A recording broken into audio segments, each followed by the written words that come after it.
Guys, I must confess, the only time I have played Crash Bandicoot before was during that sequence in Uncharted 4. So upon getting the Insane Trilogy remake, I decided to 100% the game and have some old hardcore platform gamer time.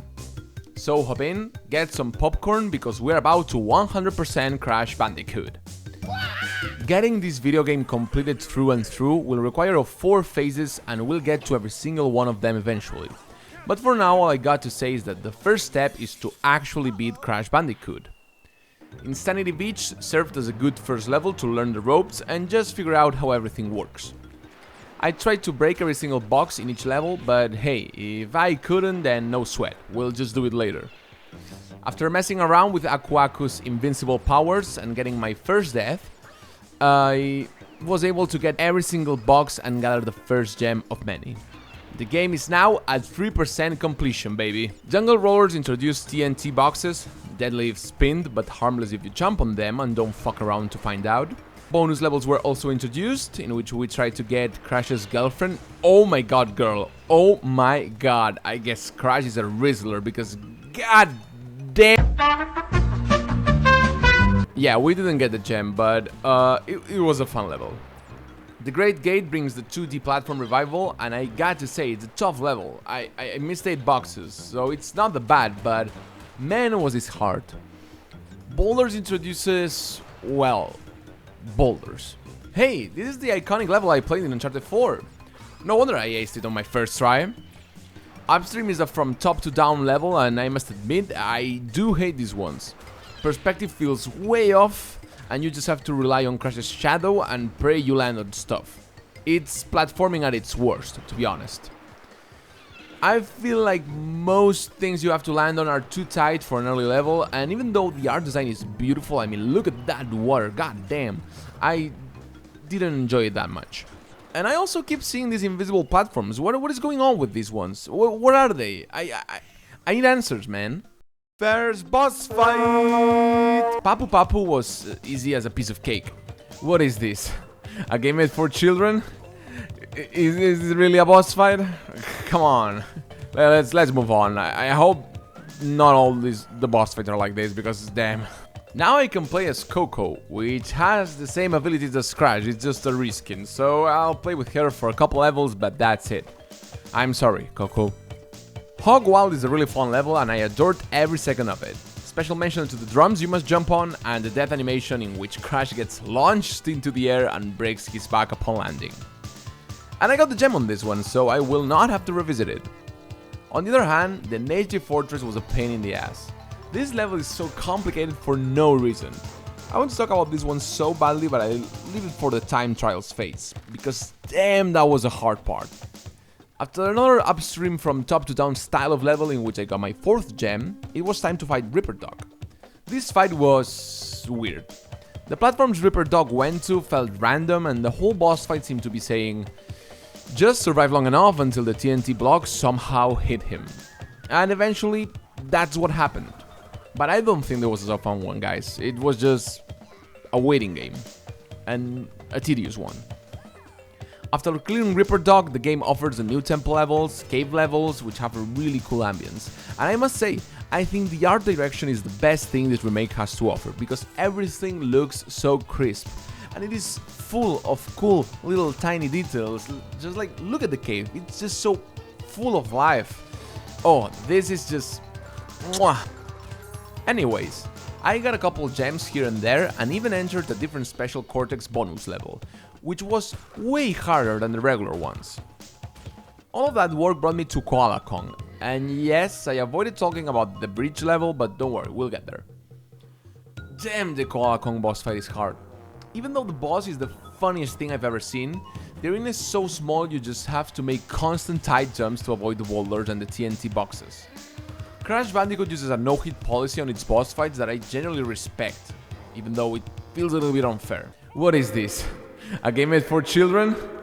Like, who designed this? Like, this game has really tough boss fights. This makes you feel on edge constantly, and with one fatal mistake, you're gone. That is some PS1 era philosophy over there for you. On to the last island we go, and here we have some tough cookies. Heavy Machinery has these annoying flying robots that I cannot avoid for some fucking reason, and although I beat the level, I missed 1, 2, 3, 4, 5, 6, 7, 8, 9, 10, 11, 12. Cortex Power had a branching path design like in a choose-your-adventure way, and it was lots of fun. And hey, I got another gem in the next level, called Generator Room. How many do you think I'll have by the end? Well, use the comments to guess. Toxic Waste was also a great experience and granted me another gem, and just leaving me by the doorstep of Potoru's office. Potoro? Totoro? Well, anyways, this boss fight was complicated. Although I knew what to do immediately, the perspective felt janky, and sometimes I would die for not jumping precisely on top of the rad mob boss, which was mildly infuriating. And yeah, the sentence rad mob boss felt a little bit insane, but hey, it was a cool fight. Like, I love the machine gun bullets and everything, but man, it just felt janky, you know? It just was a little bit infuriating, but not as infuriating as the Hide Road. Oh yeah, I'm talking about it. I'm addressing it. This level is some prime level ass bullshit I've never seen before. The perspective is hideous, you never know if you'll make it far enough to keep going, the platforms are so tiny, the turtles don't make me... Don't make me talk about the stupid turtles, alright? The stupid turtles never give me enough height to make the jump, they are so dumb, like, I hate them so fucking much. This was the hardest level so far, and I was very glad to get the gem. I don't know how I made it, because now I can never repeat this level. I am so glad I do not have to do this one more time. Foreshadowing, I will have to do this one more time. Slippery Climb was also a hard one, but I felt that this level was very skill demanding, whereas the High Road was just bullshit demanding. This was properly challenging. The next couple levels had a lights out mechanic that was really fun, and difficult as well. You had to gather Aku's power to get some light and see the level, and if you got hit, then it's all darkness, baby, and you could still go, but you could get hurt in the process, and then you were out. Really nice level. It was challenging, it was difficult, but it was nice. It was the good kind of difficult, not the bridge level kind of difficult. We finally got to the end of the game. Dr. Nitro's Brio fight was so frustrating I almost broke my controller, to be honest. Apart from being hard and unforgiving, as Crash Bandicoot has the no-hit boss fight policy, the Doctor would go to a phase 2 in which he became Hulk for absolutely no reason because Lil Bro has no chill, and I was so confused about what I had to do that I died over and over again. You know the answer? Well, I'll just tell you. You have to jump on top of his head. Come on!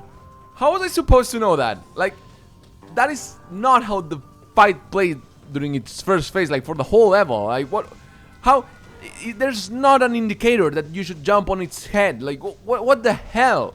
Anyways, with Nitro's Brio gone, I made it past his lab and finally challenged Dr. Neo Cortex to a fight for my hot girlfriend. Man, a lot of doctors in this game. Well, this last boss fight is not even that hard, but because I got smoked in just one hit, well, it took a while, until finally, just like that, I had beaten Dr. Neo Cortex and I could enjoy the beach with my girlfriend. Finally, I had completed Crash Bandicoot for the first time. And hey, what a great time it is now to tell you that you can support me subscribing to the channel, becoming a member if you want that sweet bonus content, seriously, get that bonus content, and hyping up the video with YouTube's latest feature, Hype, so we can overcome the algorithm and get recommended elsewhere. It means the world that you help get my stuff out there. Anyways, back to the beat. The Netflix and chill on the beach will have to wait, because it is time to enter phase 2 and gather all the gems, and that means getting every single box in every single level broken. I first went for the color gems, which have a special requirement, which is to get every single box without dying. But they unlock so many things that it felt right to begin there. Yes, it was painful. Yes, it was annoying. But in the end, I managed to get the 6 of them without that much of a problem. Fortunately, dying inside a bonus level didn't count. If it did, this video would tell a whole another story. After that, I went to each level I still hadn't got a gem and carefully explored to break every single box. By the way, I finished my first run at Crash Bandicoot with 11 gems, so that's that. Did you guess it right? My only complaint during the gem hunting is that there are a lot of invisible platforms that become available once you have enough gems. but the game doesn't tell you which ones are activated and which ones aren't. So you have to move your ass through the whole game trying to figure out if the level is actually completable to gather the gem, or if you have to wait until you have more of them to proceed.